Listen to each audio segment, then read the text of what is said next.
ಮಳೆ ನಿಂತಿದೆ ಅಂತ ತೋಟಕ್ಕೆ ಹೋದ ತಕ್ಷಣ ಎದುರಿಗೇನೋ ಸತ್ತು ಬಿದ್ದಕ್ಕೆ ಕಂಡಿತ್ತು. ನೋಡಿದ್ರದೆಂತ ಕೊಲ್ತೋದ ಹಲಸಿನನ್ನು. ಒಂದು ವಾರದಿಂದ ಬರ್ತಿರುವ ಈ ಮಳೆಗೆ ಬಾವಿಯಲ್ಲಿ ನೀರು ಫುಲ್ ಆಗಿದೆ, ಬಿದಿರು ಅಡ್ಡ ಮಲಗಿದೆ, ತೋಡಿನಲ್ಲಿ ನೀರಂತೂ ಫುಲ್ ಆಗಿದೆ. ಮತ್ತೆ ಸ್ವಲ್ಪ ಈ ತೋಟದಲ್ಲಿ ಕಾಯನ್ನೇ ಹೆಕ್ಕಿದೆ, ಯಾಕೆ ಯೂಸ್ ಆಗ್ತದೆ ಮತ್ತೆ ಇದರ ಹೆಸರೆಂತ ಹೇಳಿ ನೋಡುವ.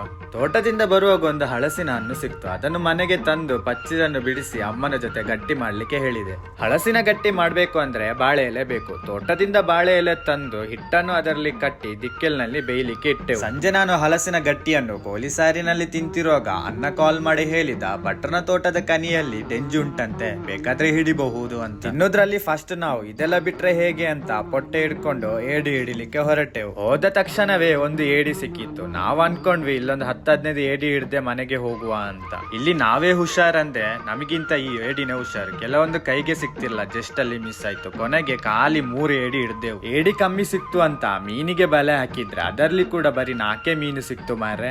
ಬಾಲಿಗೆ ಬಂದದ್ದು ಪೆರಂಗಲಕಾಯಿ ಅಂತ ಹೇಳಿ ಸಿಕ್ಕಿದ್ದನ್ನು ಮನೆಗೆ ತಂದು ಸಜ್ಜಿ ಮಾಡ್ಲಿಕ್ಕೆ ಶುರು ಮಾಡಿದೆವು. ನಾನೀ ಮೀನು ತಿನ್ನುದಿಲ್ಲ, ಆದ್ರೆ ಡೆಂಜಿ ಮಾತ್ರ ಸುಕ್ಕ ಮಾಡಿ ಒಂದು ಚಂದ ಊಟ ಮಾಡಿದೆ. ಮತ್ತೆ ಸಿಗುವ ಆಯ್ತಾ?